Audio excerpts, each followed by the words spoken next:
for the past how many weeks? For the past 3 weeks, we've been talking about we've been talking about faith, because that's the foundation, right? Before we can be able to talk about the existence of God, whether we believe God exists or not, the first thing that comes is, what is faith? What does it mean to believe? So we say that to believe in God is to completely trust God in our hearts, in our soul. In our soul. That is the simple definition, right? Now we're going to talk about the existence of God. So, okay, we say that we believe in God. We believe God exists, right? Yeah. We believe God exists. If God exists, then how do we know God exists? How do we know that God exists? God, even though we first even have to define what God is, even though we are supposed to define that, we're going to leave that for later on.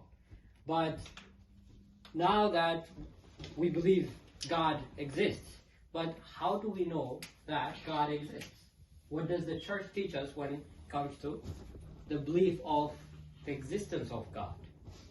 There are people who have tried, who have sought to find God in their own way, and they failed.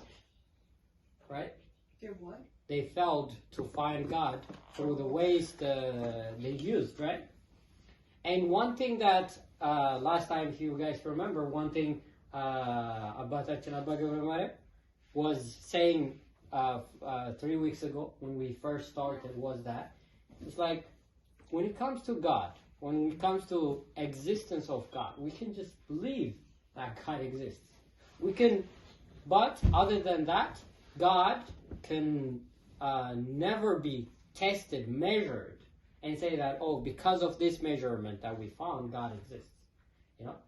And in our time, there are, like, you see this fallacy where scientists, Christian scientists, try to look at the existence of God from the scientific perspective and try to find God through that, and to say that because of this and this, God exists.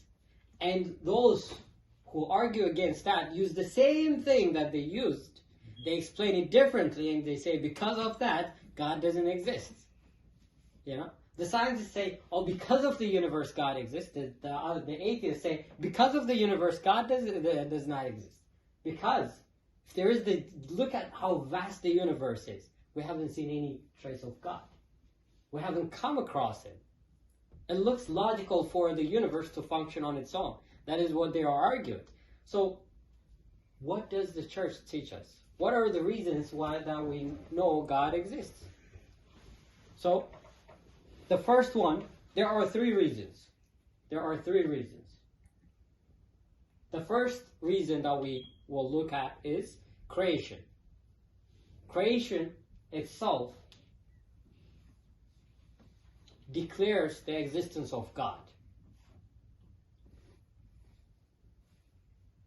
Creation declares the existence of God. That is the first part. The second part, the second reason that the church teaches us is that consciousness, our consciousness itself is an evidence for the existence of God. We'll see how. The third one is history. History and consciousness, they go together.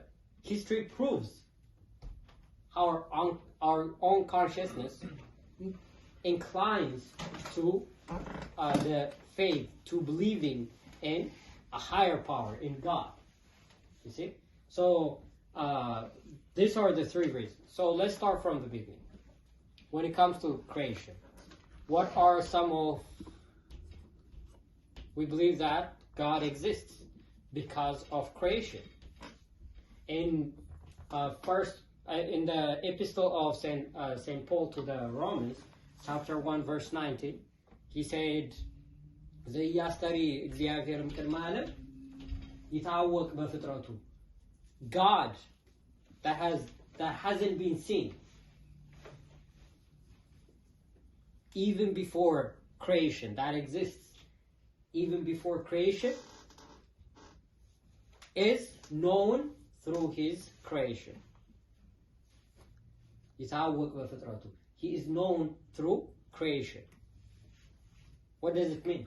How do we know God is seen through his creation?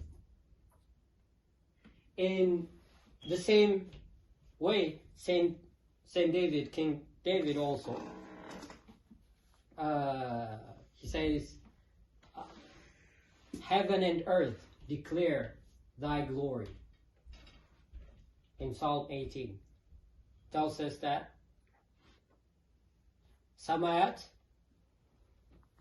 ይነግሩ ጽድቅከ, the heavens declare your righteousness. They tell us your righteousness. Okay, it is Saint Paul, King David. We know they're saints. We understand. What are they trying to say? What does it mean?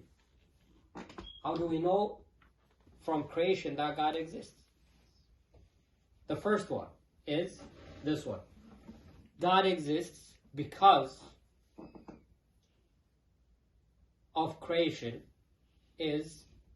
This is the reason. Because there is creation. When we say creation, we are in a way saying that they are created. Right? If there is a creation, there must be a creator. Without a creator, there cannot be a creation. Simple logic is, there is a house. If there is a house, there is, for sure, a builder. Without the builder, there cannot be a house. When you see a painting, you don't assume that it existed like that. We know that someone has actually taken their time and their skill, put it together, and came up with that. We know that. Why is this so hard when it comes to creation? It's logic. Yeah, logically it makes sense to believe that there is a creator, right? And that creator we call God. So, creator, like this is why Saint Paul said in his epistle that ወዘያስተሪ እግዚአብሔር እምፍጥረተ ዓለም ይታወቅ በፍጥረቱ በሐልዮ ወበአእምሮ.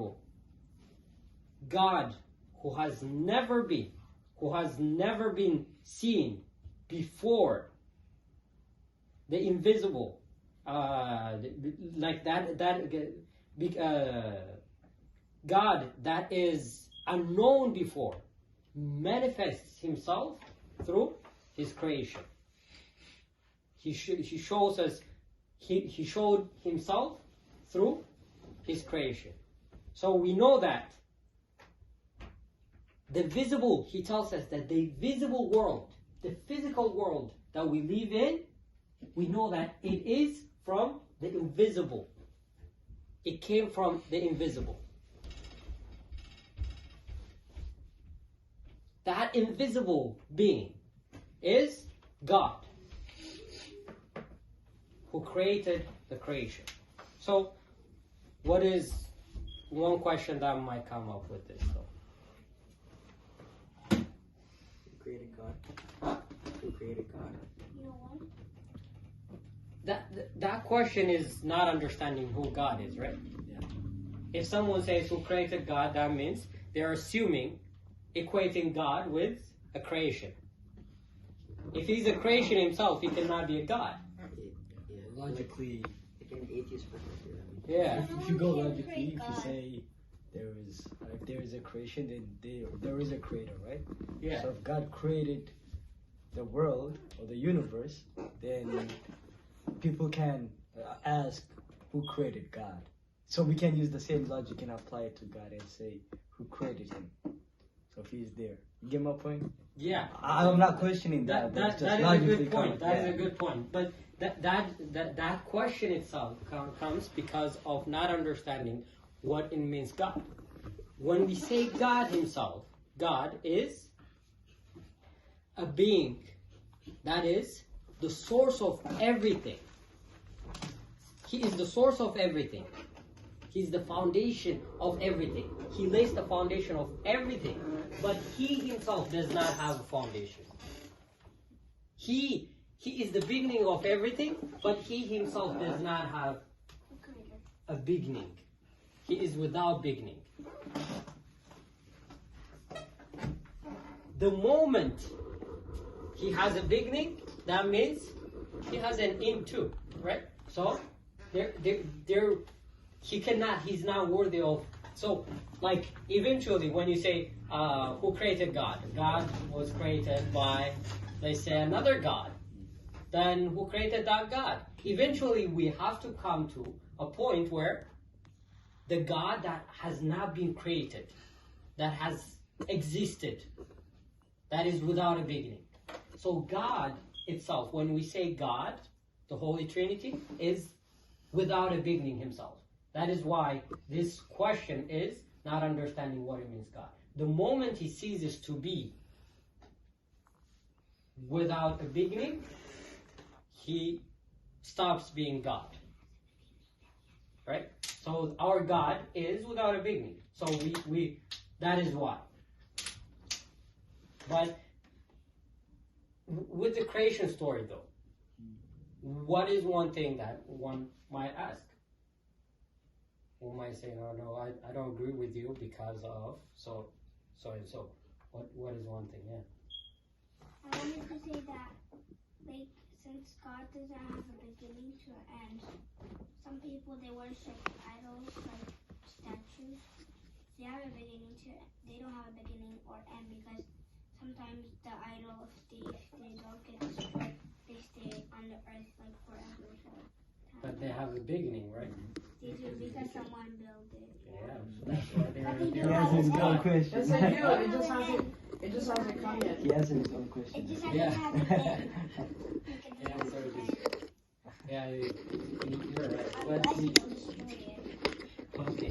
No other questions. So there is with the creation story, there are people who don't agree with, like, if there is a creation, to say that there is a creator doesn't make sense to them, right? So what could be their alternative solution or argument against our story of creation? I don't know. So, what is it? You are in high school. You finished high school, right? So,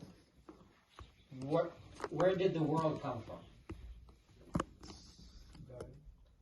They say it is in high school. Did they teach you it came from God? This is The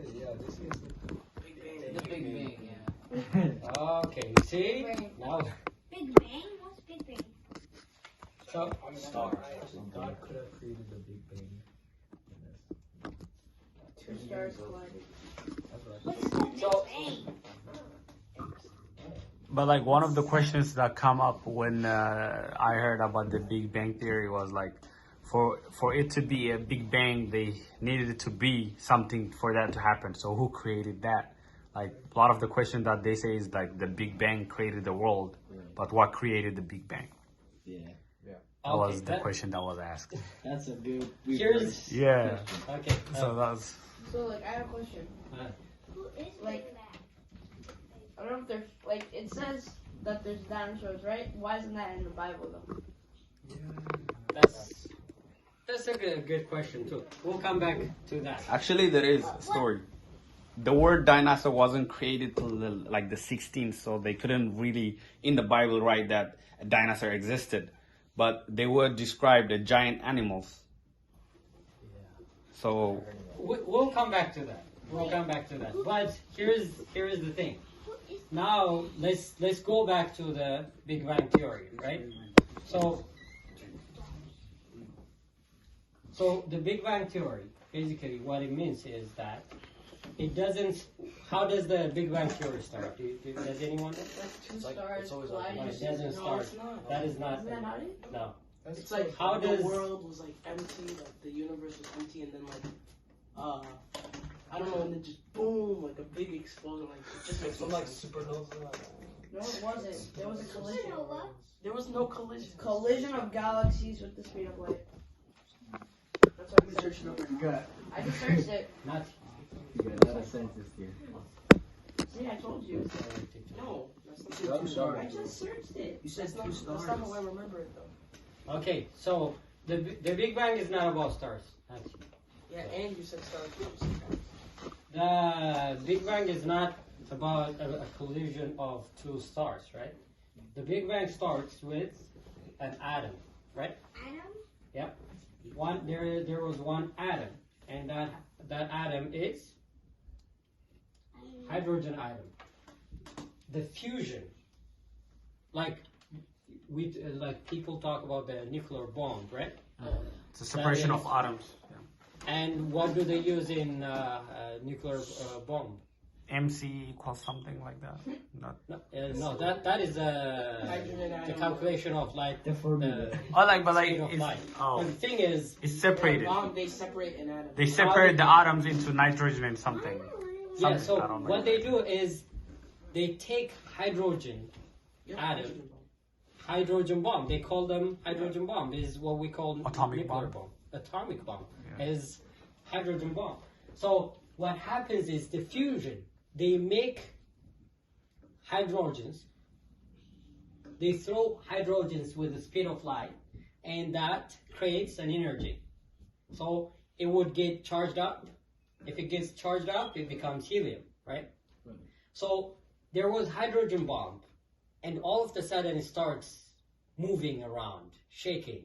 Then another hydrogen bomb was created. Another charged particle came as a result of that movement. Then all of a sudden that particle become charged itself and it became helium. And that the new hydrogen bomb start moving, and the helium and the hydrogen bomb, the fusion between them eventually started growing, creating more atoms. Because of their movement, eventually they became this huge ball of gas. That was basically a bomb. Then that is what we call star. And that star eventually exploded. What happened? Then the world was created. This is what the Big Bang says. So here is the first thing to remember is that the Big Bang is a theory, right? Yeah, it's not fact. Creation is a fact. As far people are allowed to have a theory, but it doesn't. You can't compare that with a fact. That's the first thing. The second thing is that even if there are the problem is in our generation.